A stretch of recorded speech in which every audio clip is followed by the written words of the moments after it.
The wheel of time turns. Ages come and pass. Myths, legends, discoveries, horrors, they are lived and then forgotten when the age that begot them expires. This is a world with no true beginnings or endings. All things are born and reborn, lost and rediscovered, a constant cycle of recreation. It is common knowledge, this, but there is one soul that boggles the mind. Its rebirth is heralded by prophecies and foretellings. Its rebirth promises destruction and doom. Its rebirth marks the end of whatever age there might be. Its rebirth, as surely as bird song betokens down, is an augur of Tarmongaidon, the last battle, wherein humanity must clash against evil personified, the Creator's dark shadow, he of false faces, father of lies, lord of grace, whose name must not be uttered. And so, in gleaning victory, prevent the end of all things. That soul is that which we of this era christen the dragon reborn.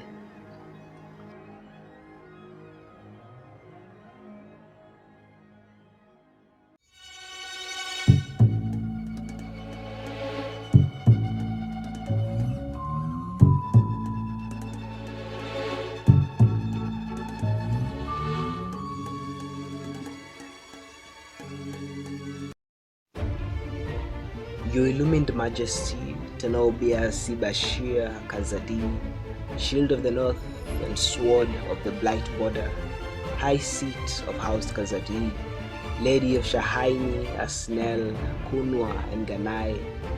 My name is Hayan Haota of Lost Lamented Malkia. I stand before you here in the heart of the Kodamor as an emissary of Paita Nachiman, king of Arafel. He dares not come before you himself, lest the plans he has laid fall into jeopardy. And so he sends me, that I may speak plainly as he cannot, free of the obfuscation that correspondence by letter necessitates.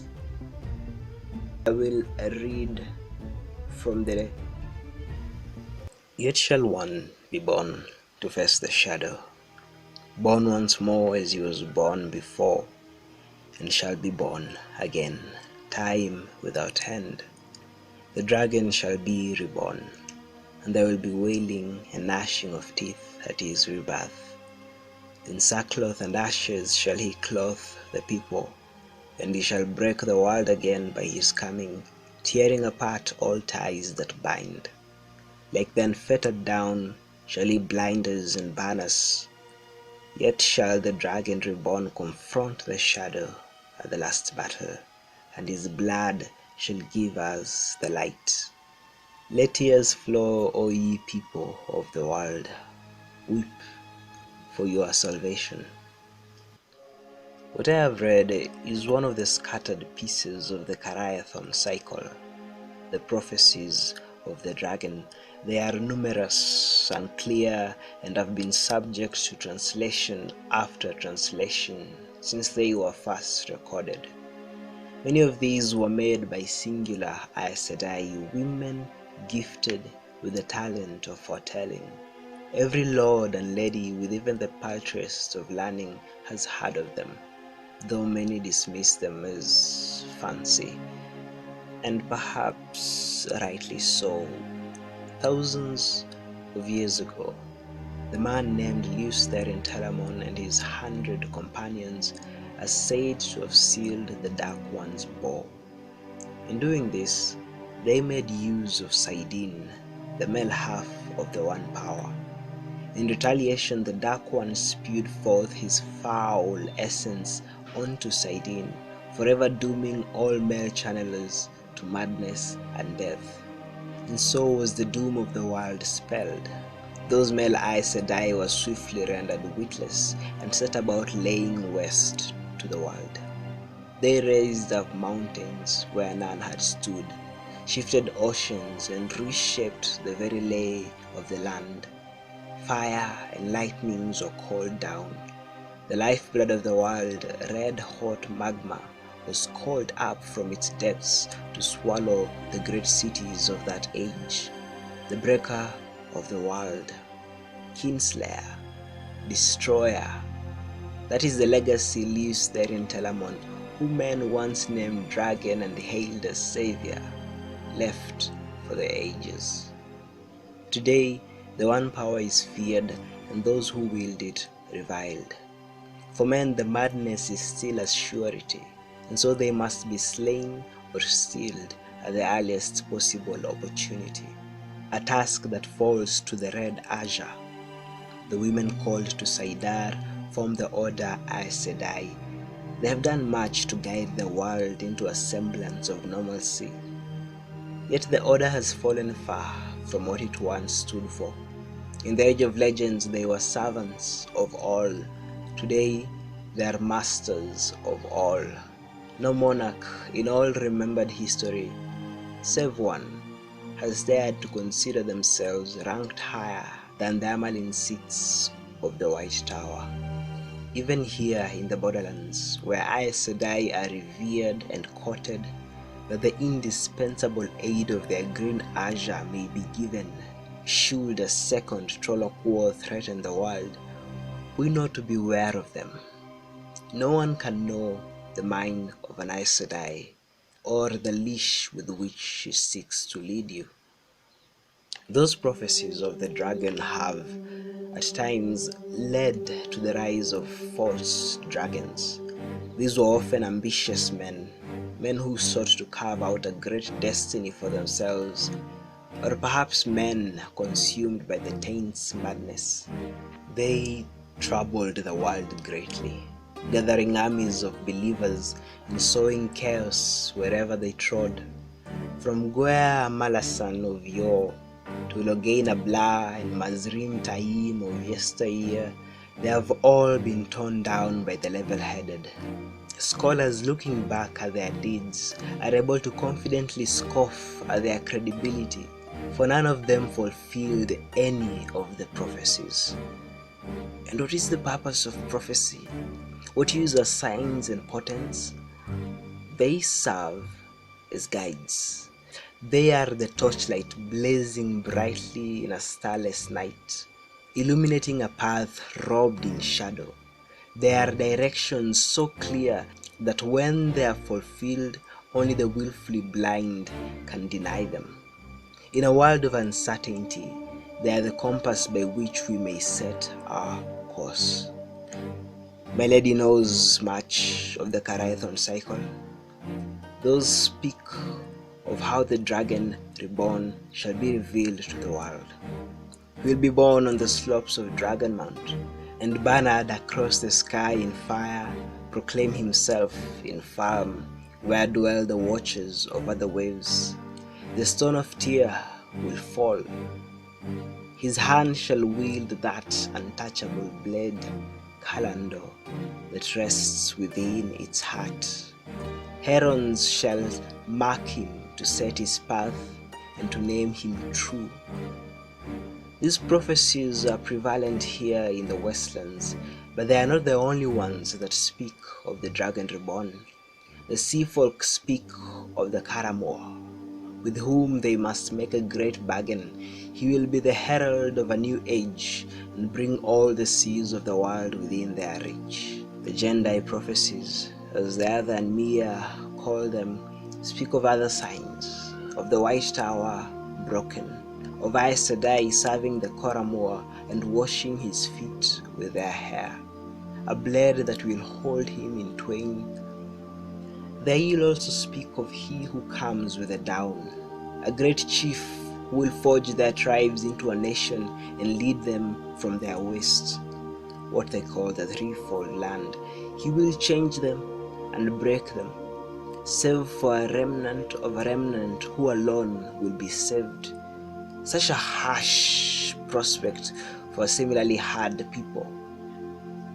Even those Shanshan invaders, I was lucky enough to interrogate one left behind after the debacle at farm, have their own prophecies regarding the dragon reborn. Their sonic cycle, they call it.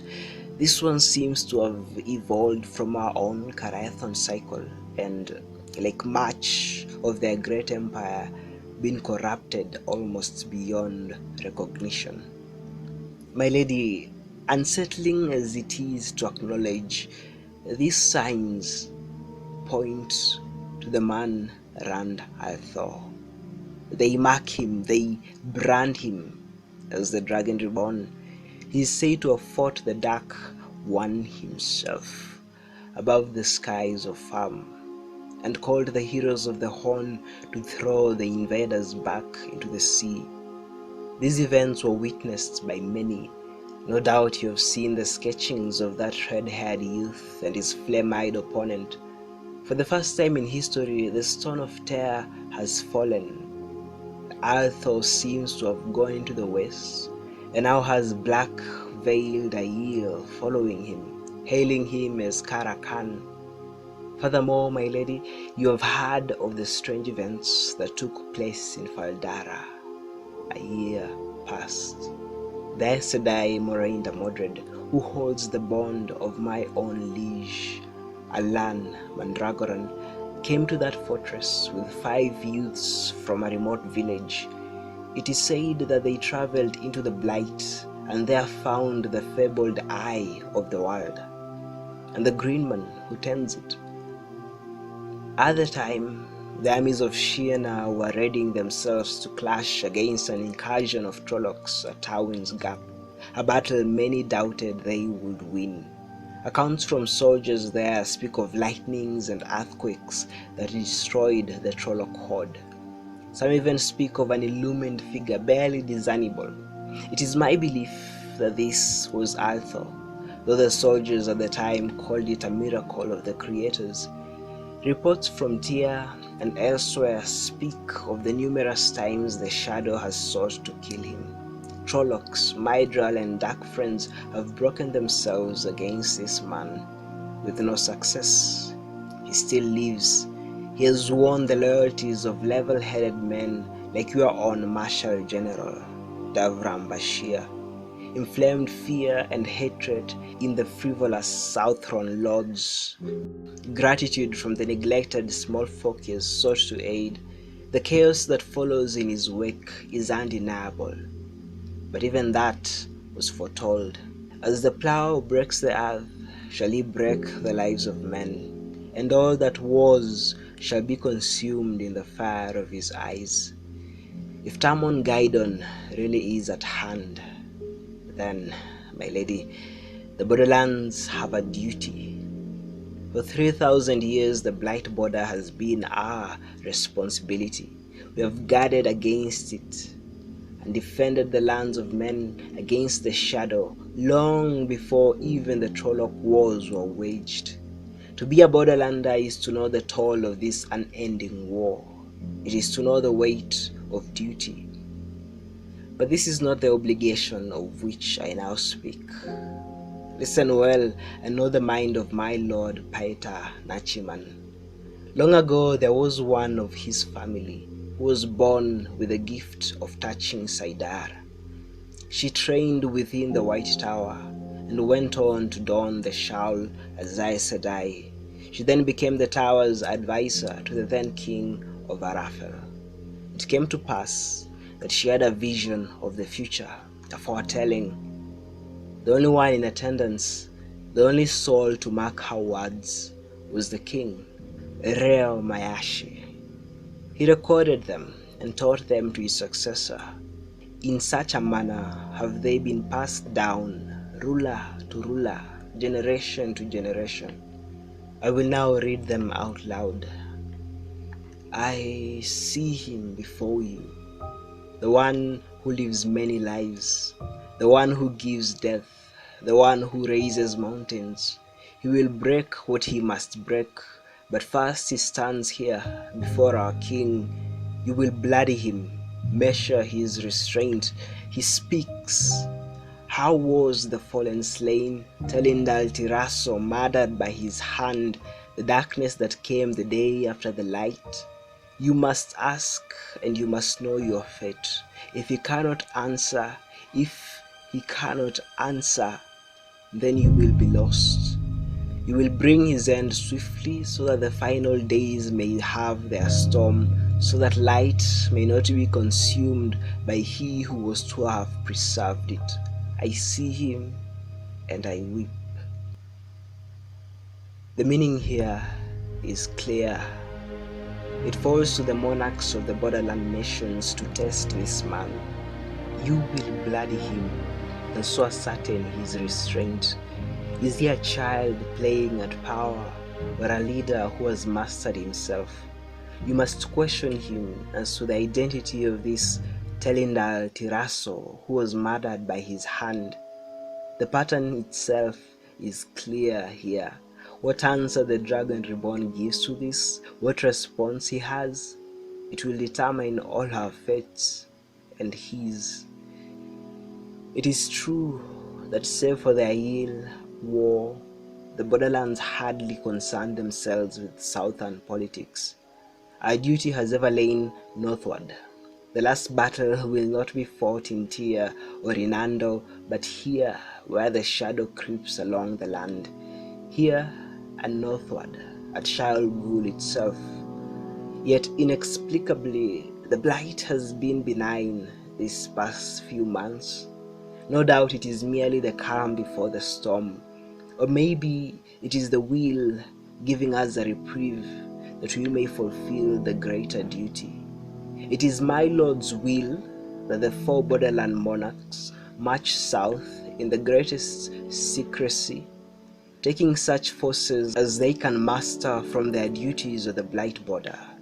The separate parties will converge south and seek out this Randathor, that he may be tested. Should he fail, the prophecy is clear that he must be struck down. And then, woe are we who remain. This is a duty truly heavier than mountains. It has been an honor, my lady, to present these prophecies and philosophies to one such as you. I hope and pray that this knowledge serves you well at these crossroads and in the days to come. May the light illumine you always.